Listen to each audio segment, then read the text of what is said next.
Hello everyone, welcome to my channel. আজ অনেকদিন বাদে আবার একটা নতুন ভিডিও নিয়ে চলে এসেছি। আজকে আমাদের হচ্ছে এনজিওর প্রজেক্ট। তোমরা সবাই জানো আমাদের একটা বন্ধুদের মধ্যে ছোটোখাটো এনজিও আছে। তো সেটাতে আমরা এবারে আমাদের গন্তব্য ছিল মধ্যমগ্রামের প্রণব কন্যা সেবাশ্রম। তো সেখানে আমরা গিয়েছিলাম। তো সেখানে এগুলো সব দেখতেই পাচ্ছ আমাদের গ্রুপের সব মেম্বার। এদের আগে তোমরা অনেক দেখেছো, আর কাউকে অনেকে আছে তাদেরকে তোমরা দেখোনি, ভিডিওতে দেখোনি, যারা আসতে পারে না, মাঝে মাঝে আসে। এখানেই হচ্ছে আশ্রমের সব বাচ্চারা, এটা হচ্ছে মেয়েদের আশ্রম, মানে সমস্ত মেয়েরা এখানে থাকে, ছোট বড় মেয়েরা থেকে বয়স্ক মহিলা সবাই এখানে থাকে।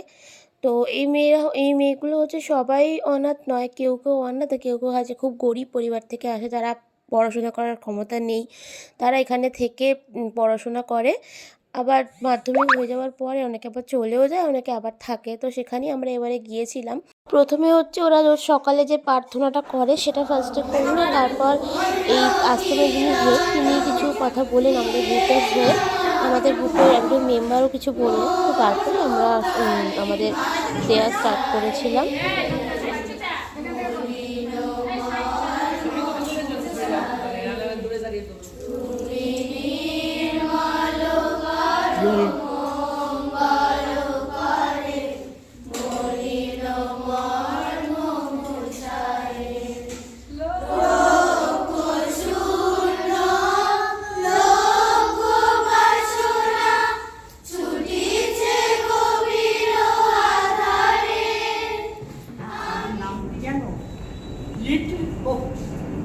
লিটিল মানে ছোট্ট, লিটিল মাউস, লিটিল সোয়ালো সব বলে না।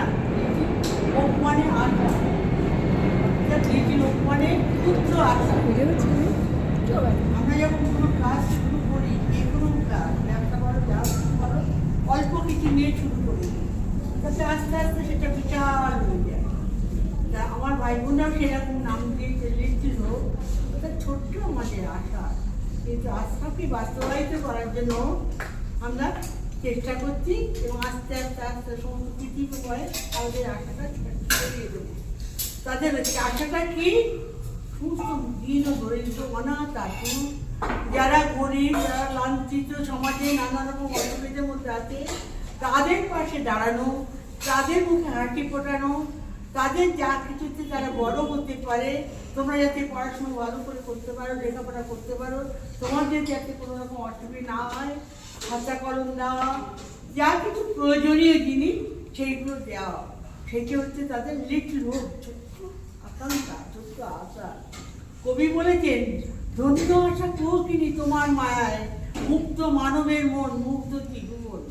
বলে আশা তুমি ধন্য, তোমার আশায় মুগ্ধ মানবের মন, মুগ্ধ ত্রিভুবন, সবাই মুগ্ধ হয়ে আছে। অর্থাৎ আশা ছাড়াও মানুষ বাঁচতে পারে না। ছোট্ট একটা বাচ্চা যেমন কি হয়, তখন সে আস্তে আস্তে তাদেরকে কাঁদতে শেখে, হাসতে শেখে, হামা দিতে শেখে, হাঁটতে শেখে, তারপরে একটা একটা করে বুলি ফোটে, তার মা বাবা ভাবে এরপরে কি হবে, এরপরে সবাইকে আশা নিয়ে বেঁচে আছে, যে যেখানে থাকুক না কেন সে আশা নিয়ে বেঁচে আছে। তা সেই আশা নিয়ে আমার ভাই বোনরা যারা এসছে, সেটা তোমাদের কাছে এসছে, তোমাদের যা প্রয়োজন সেটা তারা যতটুকু পারে সেইভাবে তারা এসছে। যে যা পেয়েছে, কেউ চাদর নিয়ে এসছে, কেউ চাল নিয়ে এসছে, কেউ ডাল নিয়ে এসছে, কেউ চিড়ে নিয়ে এসছে, কেউ মুড়ি নিয়ে এসছে, যে যেভাবে পারে সব নিয়ে এসছে। তা আমি চাইবো, ভগবানের কাছে প্রার্থনা করবো, আমার এই ভাই বোনরা তাদের যে আকাঙ্ক্ষা, সেই আকাঙ্ক্ষাটা লিটিল হোক আস্তে আস্তে বিরাট হয়ে পরিণত, অর্থাৎ বিশাল হয়ে যায়, পৃথিবীর ভারতবর্ষতে ছড়িয়ে পৃথিবী হয়ে যায়। আর তোমরাও চাইবে তারা যেমন তোমাদের পাশে দাঁড়িয়ে, তোমরাও সেই করে পড়াশুনো করে নিজেদের প্রতিষ্ঠিত করে দেখিয়ে দেবে তাদের, যে আমরাও পারি। তোমরা যেমন আমাদের সাহায্য করছো, সেই সাহায্যে আমরাও পারি বড় হতে, আমরাও পারি শিক্ষিত হতে, গান বাজনা শিখতে, সব কিছু করতে। আর দিয়ে আমি যে আশ্রম তোমরা দেখছো, এটা 25টি মেয়েকে নিয়ে আমরা আরম্ভ করেছিলাম। এবার 25 বছরে পড়বে সামনে এসে। তো সেই মেয়েরা মাঝে হয়ে গেছিল 80, এখন হয়েছে 47। তা সেইটা মেয়েটার কেন করেছি, তখন আমি কিছু গভর্নমেন্টের, সেন্ট্রাল গভর্নমেন্টের এক্সপোর্ট করি, যেটা মেল পার, সেটা 50টি মেয়ের জন্য যার জন্য 80টা মেয়ে করে 100 জন লোককে চালাতে পেরেছি। শুধু মেয়ে বলে হয় না, তো তাদের খাওয়া দাওয়া সব কিছু ব্যবস্থা করা, সন্ন্যাসিনী ব্রহ্মচারী যারা ত্যাগের কাজে এসছে তাদের এ করা, 100টা লোক ছিল। এখন আমি সেটা কমিয়ে দিয়ে, যেহেতু গভর্নমেন্টের কোনো হেল্প নেই, সম্পূর্ণ আকাশবৃত্তি আমাকে করতে হচ্ছে। একটা নিঃশব্দে ভগবান আমার পেছন দিয়ে সাহায্য করে যাচ্ছে। এই দ্রৌপদীর বস্ত্র আর দ্রৌপদীর কাপড় খুলছে আর ভগবান তার এই কাপড় ডুবিয়ে যাচ্ছে। আমার জন্য সেই অবস্থা যে আমরা চেষ্টা করে যাচ্ছি ভগবান আমাদের সকলের মধ্যে দিয়ে, ভাই বোন মা বাবা যারা আছে, এখানে দুজন মা বাবাও এসছে, সকলের এতে আমাদের চলে যাচ্ছে। আমরা এইভাবে চললে আরও আমরা বেশি মেয়ে নিতে পারবো, আরও বড় করতে পারবো। সেইটাই আমি চাই তাদের কাছে, রিচ লোক যাতে কী বলবো বড় হোকে পরিণত হয়, এটাই হচ্ছে বিগ হোক, রিচ লোক বিগ হোক, এটাই আমি চাই বলে আজকে আমি সর্বেশাং মঙ্গল অপবাদ সর্বে সন্তু নিরাম, সকলের মঙ্গল হোক, সকলের যেন ভালো থাকে সুস্থ থাকে এই প্রার্থনা জানাই। ওম শান্তি শান্তি শান্তি। তোমরা কেউ কিছু বলবে? বলেছেন আপনি বলো কিছু। হ্যাঁ, আপনি বলুন। বলো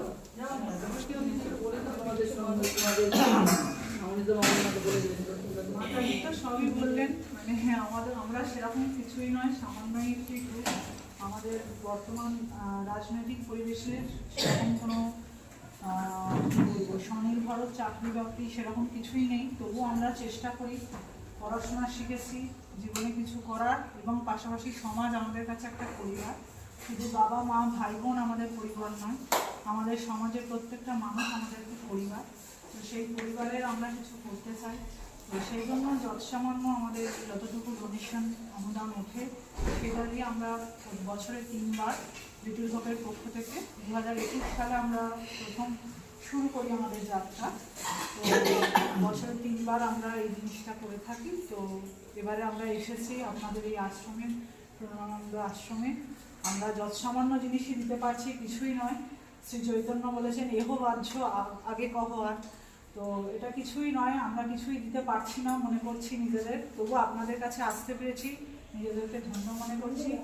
মাতাজি আশীর্বাদ করবেন যেন লিটল হোপ আরও বৃদ্ধি পায় এবং আবার আসতে পারে এবং আরও কিছু নিয়ে আসতে পারে।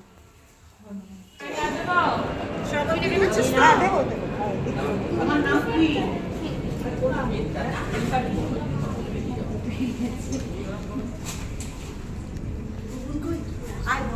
তো যাচ্ছি একজনকে বাউনকে করে করে পিছন দিকে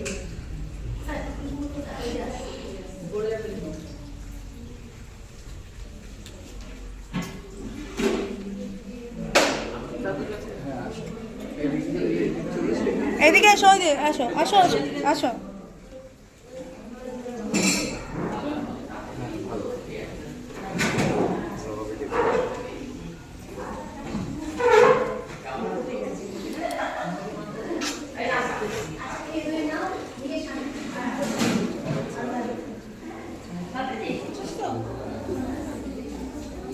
আরে ওরা ফোনে না হলে স্যাটিসফাইড হচ্ছে না।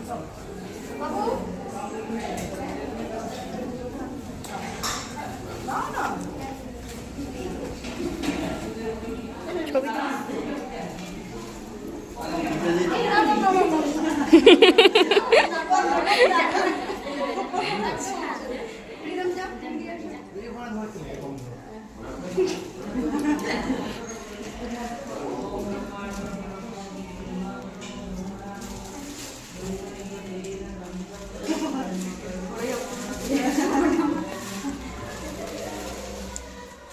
সবাইকে দেওয়া কমপ্লিট হয়ে যাওয়ার পরে তারপর আমরা এখানে খেতে বসেছিলাম। মানে ওই আশ্রমেই আমাদের খাবার আয়োজন করেছিল ওনারা।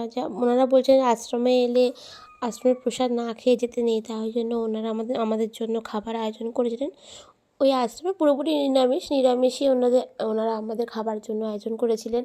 ওনাদের নিরামিষ খাবারই এত সুন্দর, এত আমাদের দুটো খাবারের বাড়ি আছে, দারুণ স্বাদ নকশা ছিল তখন, যে হয়তো কিছু বলার নেই। তো তারপর খাওয়া কমপ্লিট হওয়ার পর আমরা আমাদের দুটো এই বাড়ি আছে, আশ্রমের যিনি দোতলা হেড, বাড়ি, ওনার কাছ থেকে আমরা স্টেশনের ধারে। শুনছিলাম যে ওনাদের আপনার আশ্রমে মেয়েরা যদি যাত্রাটা সেখানে কী কাজ করে করে শুরু করতে হয়েছিল, পারে।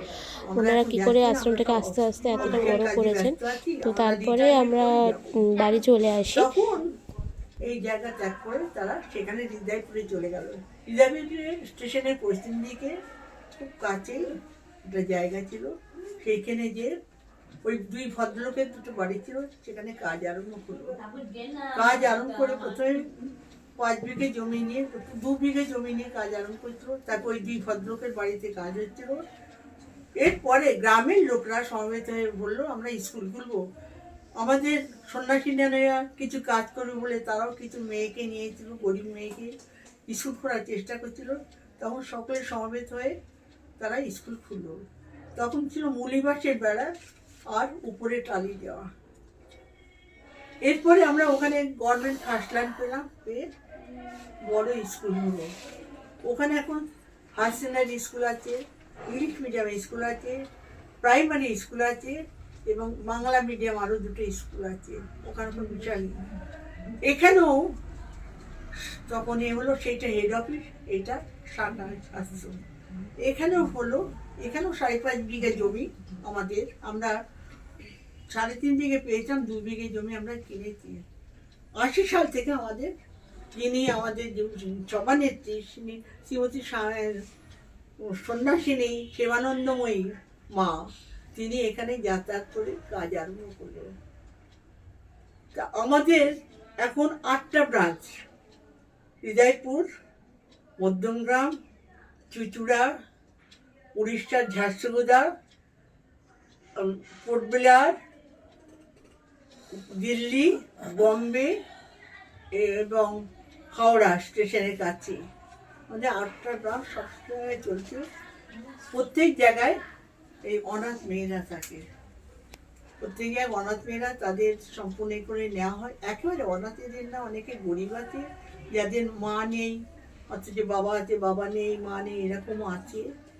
তাদের আমরা প্রতিপালন করি, পড়াশুনো করাই, গান বাজনা শেখাই, সব কিছু শেখাই। এরপরে আমরা চেষ্টা করি বিয়ে দিতে। যারা বাড়ি চলে যায়, আবার আমরা তাদের বিভিন্ন কাজকর্ম করে দিই। আমাদের এখানে আছে কতগুলো কাজ, যেমন স্কুল আছে, প্রাইমারি স্কুল, যেটা আমরা সম্পূর্ণ নিজেরা চালাই। গভর্নমেন্টের অনুদান আমরা নিয়ে নিই, কারণ গভর্নমেন্টের স্কুল হলে সেখানে রাজনীতির কারখানা হয়, সেই জন্য আমরা গভর্নমেন্টের অনুমোদন নিয়ে নিই, আমরা নিজেরা চালাই। স্কুলের খুব সুনাম আছে, স্কুলটা ক্লাস 4 পর্যন্ত। আর অরফানেজ হোম, আমাদের 80টা মেয়ে হয়েছিল, তখন 100 জন লোক থাকতো, খাওয়া দাওয়া করতো। তখন আমরা ইয়েতে এসটি ট্রাইবালদের আমরা একটা অনুদান পেতাম এর থেকে, সেন্ট্রাল গভর্নমেন্টের থেকে, দিল্লির থেকে।